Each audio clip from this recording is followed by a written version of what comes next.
কোরআনকে যদি জিজ্ঞেস করি, ও কোরআন বলো তোমার নাম কি, তো কোরআন বলে বাল হুয়া কুরআনুম মাজিদ।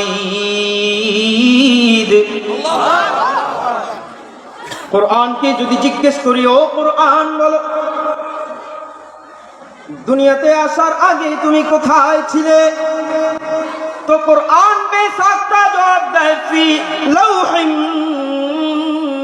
মাহফুজ। মেরে মুহতারাম ভাইও, কোরআনকে যদি জিজ্ঞেস করি, ও কোরআন কার পক্ষ থেকে এসেছো, তো কোরআন আমাদেরকে জবাব দেয় তানজিলুম মির রাব্বিল আলামিন। আর আওয়াজ করে বলেন আল্লাহু আকবার। এবার কোরআনকে জিজ্ঞেস করি, ও কোরআন আল্লাহর পক্ষ থেকে আসছো তো বুঝলাম, কিন্তু কে তোমার নিয়ে আসছে, তো কোরআন জবাব দেয় নাযালা বিহির রূহুল আমিন। নিয়ে আসছে কে? রূহুল আমিন। চিনেন কে? জিবরিল আলাইহিস সালাম। তো কোরআনকে জিজ্ঞেস করি, ও কোরআন কার উপর নাযিল হয়েছে, তো কোরআন বেসাক্তা জবাব দেয় নুজিলা আলা মুহাম্মদ,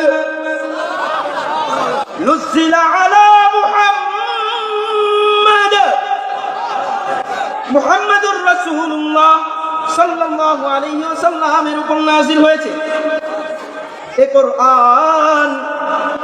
এবার কোরআনকে জিজ্ঞেস করি, ও কোরআন নাযিল হয়েছে কবে, এখন জিজ্ঞেস করি নাযিল হয়েছে কবে, মাস বলবো না রাত বলবো, তো কোরআনকে বলি মাস বলেন আগে। কোরআন জবাব দেয় শাহরু রমাদান আল্লাযী উনজিলা ফীহিল কুরআন।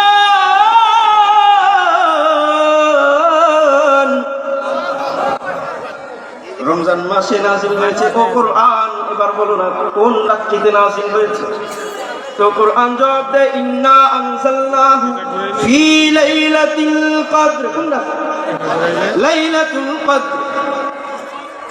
তো কোরআনকে এবার জিজ্ঞেস করি, ও কোরআন পাঠাইছে আল্লাহ, আনছেন জিবরিল, নাযিল করেছেন মুহাম্মাদুর রাসূলুল্লাহ, চিল্লায় আওয়াজ করে বলি সাল্লাল্লাহু আলাইহি ওয়াসাল্লাম।